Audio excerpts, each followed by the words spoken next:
Friends, this is Poonam Sharma from excellence pro और हम कर रहे थे क्वाड्रेटिक इक्वेशंस की एक्सरसाइज 4.1 का फर्स्ट क्वेश्चन हम ऑलरेडी फिनिश कर चुके हैं। नाउ आज करेंगे सेकंड क्वेश्चन में कुछ स्टेटमेंट्स, कुछ सिचुएशंस गिवन है, उन सिचुएशंस पे बेस्ड हमें क्वाड्रेटिक इक्वेशन फॉर्म करनी है। तो चलिए करते हैं स्टार्ट डिफरेंट सिचुएशंस पर क्वाड्रेटिक इक्वेशन फॉर्म करना। तो चलते हैं सेकंड क्वेश्चन के फर्स्ट पार्ट की तरफ। द क्वेश्चन है the area of rectangular plot is 528 meter square. जो एरिया गिवन है प्लॉट का वो कितना है 528 मीटर स्क्वायर और प्लॉट कैसा है rectangular plot. So the area of rectangular plot is 528 meter square. The length, जो लेंथ है प्लॉट की वो 1 more than twice it's breadth, यानी कि ब्रेथ के ट्वाइस से 1 more than है। सपोज करो ये वो रेक्टेंगुलर प्लॉट है, इस रेक्टेंगुलर प्लॉट का जो एरिया है, जो इस रेक्टेंगुलर प्लॉट का एरिया है वो 528 मीटर स्क्वायर है और जो इसकी लेंथ है वो ब्रेथ के ट्वाइस से 1 more than है, यानी कि ब्रेथ को कुछ ना कुछ हमें लेट करना पड़ेगा। सपोज करो x हमारा ब्रेथ है, ब्रेथ के ट्वाइस से 1 more than यह है हमारी लेंथ। तो चलते हैं,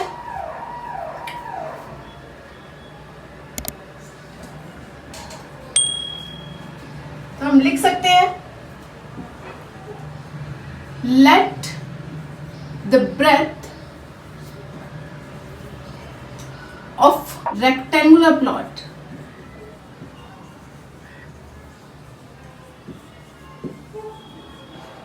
is x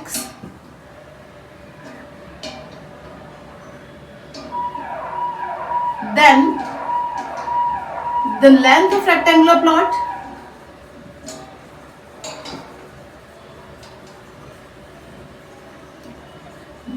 फिर जब लेंथ x है तो ब्रेथ कितनी हो गई उसके ट्वाइस से 1 more than and area is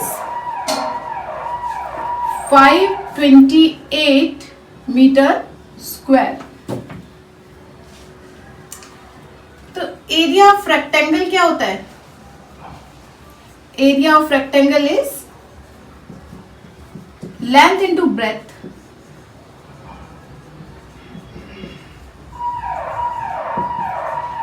area तो हमें गिवन है 528 meter square, length is 2x + 1 and breadth is x। चलो भाई इक्वेट कर देते हैं इसको और x की वैल्यू निकाल लेते हैं। इक्वेशन देखते हैं कौन सी इक्वेशन आएगी। देखो 528 इज इक्वल्स टू 2x को x से इंटू करेंगे देन 2x स्क्वायर, 1 से x को इंटू करेंगे then 1 into x is x। 528 को 2x स्क्वायर के पास लेके जाते हैं, 2x square plus x minus 528 is equals to 0। तो वैसे तो हमें सिर्फ क्वाड्रेटिक इक्वेशंस फॉर्म करनी है तो हम क्वाड्रेटिक इक्वेशन फॉर्म कर सकते हैं, बट अगर हमें फाइंड आउट करनी है इसकी लेंथ एंड ब्रेथ दोनों, अगर हमें लेंथ और ब्रेथ दोनों फाइंड आउट करनी है तो क्या करें भाई? लेंथ और ब्रेथ दोनों फाइंड आउट करनी है तो स्प्लिटिंग द मिडल टर्म से x की वैल्यूज निकाल लेते हैं।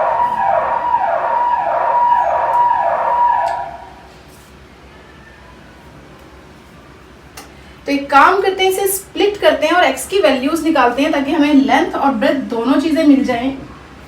तो इक्वेशन हमारे पास है 2x square plus x minus 528 is equals to 0। Now करना क्या है, x स्क्वायर वाली टर्म और ये यानी कि a इंटू सी, यानी हम बोल सकते हैं a इंटू सी, जो भी आए यानी कि जो ac आएगा हमारे पास, जो भी आए a इंटू सी को करके इस चीज के दो ऐसे फैक्टर्स बनाने हैं जिनका समीशन या सब्ट्रैक्शन जो भी हो वो क्या हो, b टर्म के इक्वल हो। 2 into -528 8।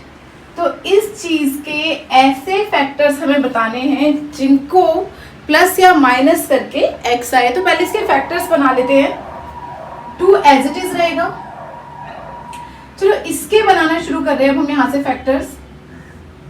देखो 4 1s are 4 and 4 3s are 12 and 4 2s are 8, यानी कि 4 और 132 को इंटू करेंगे then 528। Now 11 and 12, 11 2s are 22 होता है क्योंकि 11 में 11 and 2 30, ठीक है। तो 11 and 12 एक बार चेक कर लेते हैं इनको, ऊपर से फैक्टर्स बना के हर स्टेप पे चेक करते जाइए कि क्या इनके फैक्टर्स का समीशन या डिफरेंस जो है वो x आ रहा है, यानी 1। करना क्या है, इसमें से एक बार फैक्टर्स बना लेते हैं। देखो 11 and 3 को मल्टीप्लाई करते हैं देन क्या हो रहा है 33। Now 4 2s are 8, 8 2s are 16 and 16 2s are 32। दोनों का जो डिफरेंस है 33 और 32 दोनों का डिफरेंस 1 आ रहा है और हमें चाहिए 1। तो जो ग्रेटर नंबर है उसे पॉजिटिव लेंगे क्योंकि x पॉजिटिव है।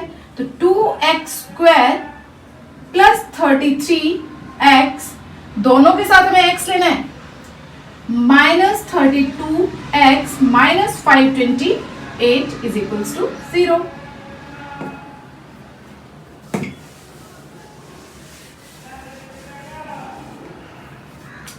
पेयरिंग कर लेते हैं। पेयरिंग करने के बाद क्या मिलने वाला है, x कॉमन है यहां से, तो x कॉमन है यहां से 2x प्लस 33 माइनस 16 कॉमन आ जाएगा, 16 3 जा 48, 16 3 जा 48 इज इक्वल्स टू 0। एक फैक्टर बना x माइनस 16, दूसरा फैक्टर हमारे पास बनेगा 2x प्लस 33 का पेयर। तो एक काम करते हैं, यहां से वैल्यूज निकाल लेते हैं। x minus 16 is equals to 0 and 2x plus 33 is equals to 0। Minus का 16 इक्वल्स के नेक्स्ट साइड जाके प्लस का 16 बन जाएगा and 2x is equals to minus 33 and x की वैल्यू हो जाएगी माइनस 33 डिवाइडेड बाय 2। देखो जो वैल्यू नेगेटिव में आ रही है, लेंथ और ब्रेथ जो होती है वो होल नंबर होती है, नेगेटिव में हो नहीं सकती। नेगेटिव में नहीं हो सकती तो क्या करना है, तो नेगेटिव में नहीं हो सकती तो ऑब्वियसली ये होगी। तो ब्रेथ क्या होगी हमारे पास 16 मीटर एंड लेंथ क्या होगी ब्रेथ के डबल से, यानी 16 मीटर के डबल से 1 प्लस, यानी कि 16 2 32 प्लस 1 इज 33 मीटर। तो ये था हमारा क्वेश्चन। हमने फर्स्ट क्वेश्चन के अंदर क्या किया, वैल्यूज भी निकाली है, बट एक्चुअल में इस वाले क्वेश्चन के अंदर वैल्यूज फाइंड आउट नहीं करनी, जस्ट एक क्वाड्रेटिक इक्वेशन बनानी है। तो हम क्या करेंगे अभी नेक्स्ट क्वेश्चन में, सिर्फ क्वाड्रेटिक इक्वेशन फॉर्म करेंगे जल्दी जल्दी। चलो कर लेते हैं। कंडीशन गिवन है the product of to consecutive integers is 306। भाई दो नंबर्स हैं यानी कि दो इंटीजर्स हैं। कौन से इंटीजर्स, पॉजिटिव इंटीजर्स। उन दोनों पॉजिटिव इंटीजर्स का जो प्रोडक्ट है वो 306 है। कंडीशन है कि हमें इन इंटीजर्स को फाइंड आउट करना है। तो जब इंटीजर्स फाइंड आउट करने हैं और उनका प्रोडक्ट गिवन है तो इक्वेशन क्या निकल कर आएगी वो देख लेते हैं।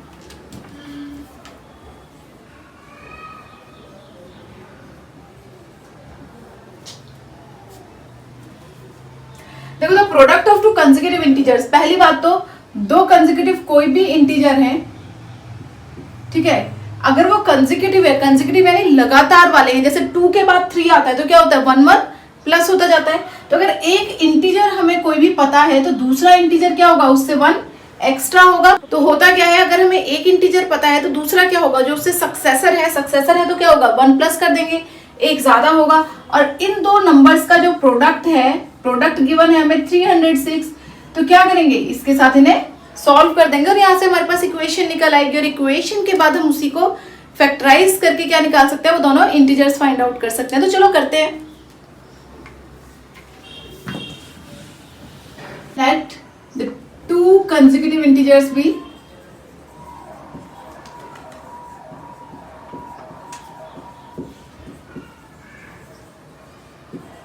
क्या हो सकते हैं दोनों consecutive integers, x and x plus 1। जो भी वेरिएबल आप यूज करना चाहें कर सकते हैं। प्रोडक्ट इनका क्या गिवन है भाई, प्रोडक्ट गिवन है 306। अब ये दोनों इंटीजर्स हमें फाइंड आउट करने, तो अकॉर्डिंग टू क्वेश्चन अगर हम चलते हैं तो हमारे पास क्या आएगा, हमारे पास आएगा x इंटू होगा, मल्टीप्लाई होगा x प्लस 1 के साथ, और क्या देगा 306 देगा। x को x से मल्टीप्लाई करो, x स्क्वायर, x को 1 से मल्टीप्लाई करेंगे x एंड 306। तो ये क्या करना है, x स्क्वायर प्लस x और 306 जो नेक्स्ट साइड है उसे सेम साइड लेकर आ जाओ, माइनस 306। तो ये हो गई हमारी क्वाड्रेटिक इक्वेशन फॉर्म। तो क्वाड्रेटिक इक्वेशन बन गई, तो फैक्टराइज करके इसके इंटीजर्स को फाइंड आउट किया जा सकता है। तो अब यहाँ पर इसको छोड़ देते हैं, नेक्स्ट क्वेश्चन की तरफ चलते हैं। तो नेक्स्ट पार्ट की बात कर लेते हैं। नेक्स्ट पार्ट में क्या है भाई, रोहन की मदर की एज के बारे में बोला है कि रोहन की जो मदर की एज है, Rohan's mother is 26 years older than him. जो रोहन की मदर है वो रोहन से 26 ईयर्स ओल्डर है। The product of their age is 3 years from now. आज से 3 साल के बाद जो उन दोनों की एजेस होंगी, उन दोनों की एजेस का जो प्रोडक्ट होगा वो 360 हो जाएगा। इस केस में फाइंड आउट क्या करना है हमें, इस केस में हमें फाइंड आउट करनी है रोहन की एज। तो अगर रोहन की एज निकालनी है तो इक्वेशन क्या फॉर्म होगी, चलो देख लेते हैं। तो चलते हैं सॉल्यूशन की तरफ। तो भाई जब बोला है कि रोहन की मदर रोहन से 26 ईयर्स ओल्डर है, तो रोहन की एज पता होनी चाहिए, और नहीं पता रोहन की एज तो क्या करें, एक्स लेट कर लेते हैं। Let Rohan's age be x. तो सपोज करो कि रोहन कितने ईयर्स का है, एक्स ईयर्स का है। अब जब रोहन एक्स ईयर्स का है तो उसकी मदर उससे क्या है, 26 ईयर्स बड़ी है। तो देन जो रोहन की मदर है उनकी एज क्या होगी,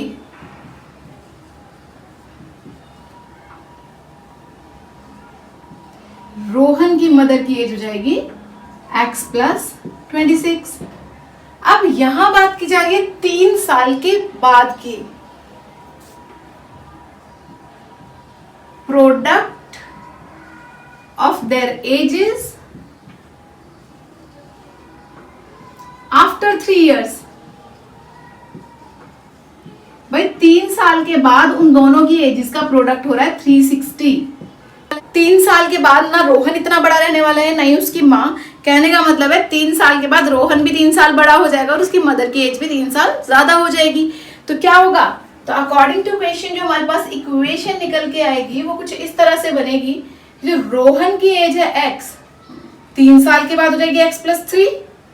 जो रोहन की मदर की एज है x प्लस 26, उसमें भी 3 ऐड कर दो, क्योंकि 3 इयर्स के बाद क्या होगी, 3 ज्यादा हो जाएगी।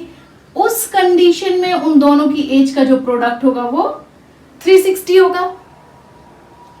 इसे सॉल्व कर लेते हैं। x plus 3, x 26 and 3 is 29 is equals to 360। अब क्या करना है, x को x से मल्टीप्लाई करो, x स्क्वायर, x को 29 से करो 29x, 3 को x से मल्टीप्लाई करो 3x, 3 को 29 से मल्टीप्लाई करो 87, एंड दिस इज 360। तो आगे चलते हैं, x square as it is, 29x plus 3x is 29x plus 3x is 32x plus 87, और 360 को जब यहां लाएंगे तो माइनस का 360 इज इक्वल्स टू 0। भाई 360 में से 87 माइनस करेंगे क्या हो जाएगा,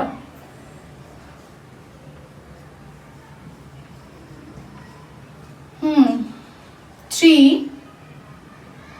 एंड 7 एंड 2 यानी कि 273। तो ये हो जाएगी हमारी इक्वेशन फॉर्म हो चुकी है। तो ये होगी इस कंडीशन के लिए क्वाड्रेटिक इक्वेशन। क्या किया हमने, कहा था भाई रोहन की मदर रोहन से 26 इयर्स ओल्डर है। हमने क्या किया, रोहन की एज को x ले लिया क्योंकि गिवन नहीं थी। अब जब x रोहन की एज है तो रोहन की मदर उससे 26 ईयर ओल्डर कर दिया, यानी कि 12 प्लस 26 कर दिया। आगे चलते 3 साल के बाद दोनों के एजेस का प्रोडक्ट 360।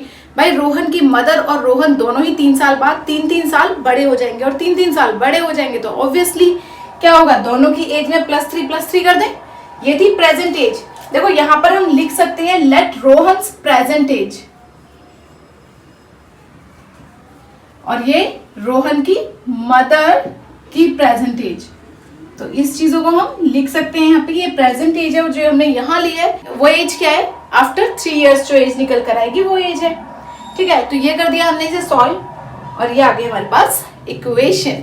तो चलते हैं नेक्स्ट पार्ट की तरफ। चलो चलते हैं नेक्स्ट पार्ट की तरफ, which is the last part of this exercise, this question. चलो भाई, क्वेश्चन है the train travels a distance of 480 kilometre. Train है, ट्रेन कितना डिस्टेंस ट्रेवल कर रही है, 480 किलोमीटर डिस्टेंस। चलो भाई, जो डिस्टेंस ट्रेवल कर रही है उसमें स्पीड कम ज्यादा नहीं हो रही, स्पीड क्या है, सेम स्पीड बनी हुई है, यूनिफॉर्म स्पीड।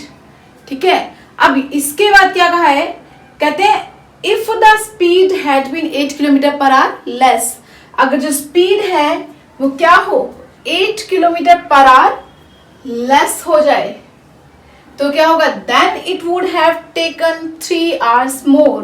भाई उसी सेम डिस्टेंस को कवर करने में उसे कितना टाइम ज्यादा लगेगा, 3 hours more to cover the same distance.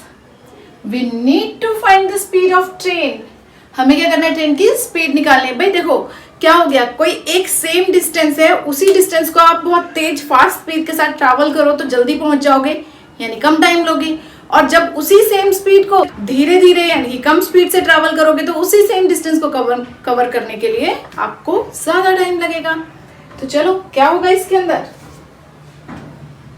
देखो सपोज करो ये वो डिस्टेंस है ए बी,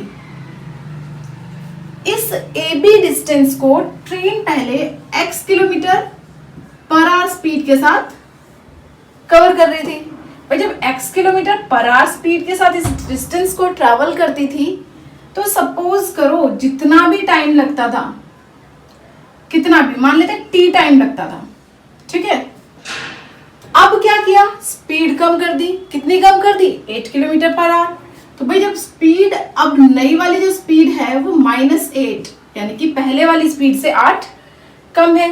तो भाई जब स्पीड कम होगी, तो स्पीड कम होगी तो यहां से यहां तक पहुंचने में पहले से ज्यादा टाइम लगेगा, और टाइम कितना ज्यादा लग रहा है, टाइम ज्यादा लग रहा है 3 घंटे, 3 आवर्स। तो भाई जब 3 आवर्स ज्यादा लग रहे हैं यहां से यहां पहुंचने में, यानी t+3, और दोनों टाइमिंग के बीच का डिफरेंस क्या हो गया, दोनों के टाइमिंग का बीच का डिस्टेंस आ गया 3। तो क्या कर सकते हैं हम कि देखो सपोज करो कि जो उसने डिस्टेंस ट्रैवल किया, यानी कि 480 जो डिस्टेंस ट्रैवल किया वो पहले की स्पीड के साथ किया, इस स्पीड के साथ, यानी कि x डिवाइडेड बाय x। तो क्या होता है, जब हम डिस्टेंस डिवाइडेड बाय स्पीड करते हैं तो क्या निकल के आता है हमारे पास, हमारे पास निकल के आता है टाइम। ठीक है, अगली चीज, जब उसने क्या किया, ये 480 किलोमीटर का डिस्टेंस ट्रैवल किया उसने x-8 से, तो क्या होगा भाई, इस कंडीशन में उसको लगा टाइम ज्यादा, यानी कि t+3 लगा, और इस कंडीशन में उसे t टाइम लगा था। ठीक है, तो क्या करते हैं, ज्यादा टाइमिंग में से कम टाइमिंग वाले को माइनस कर दें, तो ये इक्वेशन हम फॉर्म करते हैं, यानी कि 480 डिवाइडेड बाय x-8 में से 480 डिवाइडेड बाय x को माइनस करेंगे। तो भाई यूनिफॉर्म स्पीड है, लेट द यूनिफॉर्म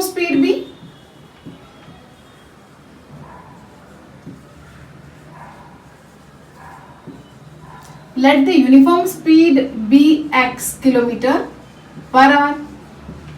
ठीक है, अब यूनिफॉर्म स्पीड इतनी है और डिस्टेंस का वर्ड कितना है,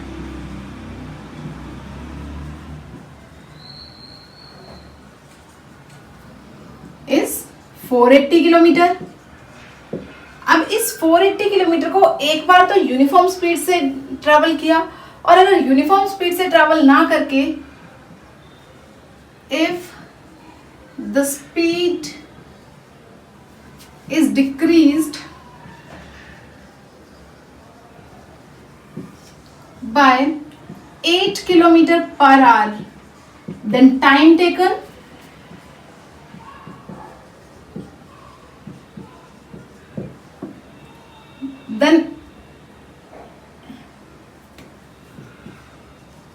time taken increases by 3 hours. भाई ऑब्वियसली जब स्पीड हो जाएगी कम तो टाइम हो जाएगा ज्यादा। क्या करना है, सॉल्यूशन की तरफ आते हैं। तो क्या करना है भाई, टाइम जब हमें दे रखा है तो टाइम निकालते कैसे हैं, डिस्टेंस अपॉन में स्पीड। तो यूज करते हैं इसको, चलते हैं भाई अकॉर्डिंग टू इक्वेशन फॉर्म करते हैं। जब इक्वेशन फॉर्म करेंगे तो क्या होगा भाई, पहले वही सेम डिस्टेंस 480 किलोमीटर जब x स्पीड से ट्रैवल कर रहे थे तो कम टाइम लग रहा था, और हमने कहा था कम टाइम वाले को ज्यादा टाइम वाले में से माइनस करेंगे। तो टाइम किस में ज्यादा लगा, x माइनस 8 स्पीड से जब ट्रैवल किया, ठीक है। दूसरी स्पीड क्या थी, माइनस कर देते हैं उसे, दूसरी टाइमिंग क्या थी, उस टाइमिंग को माइनस कर देते हैं 480 अपॉन में x। तो एक्चुअल में हम क्या यूज करें, डिस्टेंस अपॉन में स्पीड विच इज टाइम। तो पहले वाले टाइम से अब वाला टाइम कितना ज्यादा लग रहा है, 3 आवर्स। तो दोनों टाइमिंग के बीच का डिफरेंस कितना, 3 घंटे, 3 आवर्स का। तो एलसीएम लेने के बाद हमारे पास क्या आया, x minus 8 into x, LCM बन गया x माइनस 8 इंटू एक्स। तो क्या किया, x माइनस 8 से जब इस एलसीएम को डिवाइड करेंगे, x माइनस 8 से कैंसिल हो जाएगा, बचेगा x, और x से मल्टीप्लाई कर देंगे 480 को, then 480 into x. Now x से जब इस एलसीएम को डिवाइड करेंगे बचेगा x माइनस 8, और x माइनस 8 से क्या करेंगे, 480 को मल्टीप्लाई कर देंगे। तो ये हो गई हमारी इक्वेशन। आगे चलते हैं, 480x माइनस 480 को x से करेंगे, 480x माइनस प्लस हो जाएगा, यहाँ पे माइनस माइनस प्लस हो जाएगा, 8 को 0 से करेंगे, then 0, 8 8 is 64, 6 and 8 4 is 32, 32 and 6 is 38। नीचे कर लेते multiply, x square minus 8x is equals to 3। Now plus का 480x और माइनस का 480x कैंसिल, ऊपर बचेगा हमारे पास 3840। 3840 के बाद ये जो डिनोमिनेटर है क्या करें, क्रॉस मल्टीप्लाई कर दे, यहाँ डिवाइड करा वहां जाके मल्टीप्लाई करेगा, तो 3 से मल्टीप्लाई होने के बाद आ जाएगा x स्क्वायर माइनस 8x। अब जो ये 3 यहाँ मल्टीप्लाई कर रहा है, हम ये चेक कर सकते हैं कि ये वाला टर्म हमारी 3 से डिवाइड हो रही है, तो हो रही है। 8 and 3 कितना होता है, 8 and 3 11 and 4 15 and 0 15। तो डिवाइड हो रही है तो डिवाइड कर देते हैं इसको, तो डिवाइड कर देते हैं, 3 1 3, 3 1 3, 3 2 6 and 3 8 24, 0 is equals to x square minus 8x। तो क्या करें, x स्क्वायर माइनस 8x, और ये भी वहां जाके क्या हो जाएगा, माइनस 1280। तो ये हो गई हमारी क्वाड्रेटिक इक्वेशन फॉर्म। तो दोस्तों हमारी एक्सरसाइज 4.1 कंप्लीट हो चुकी है। मिलते हैं नेक्स्ट एक्सरसाइज के साथ in next video. Till then keep learning, keep practising.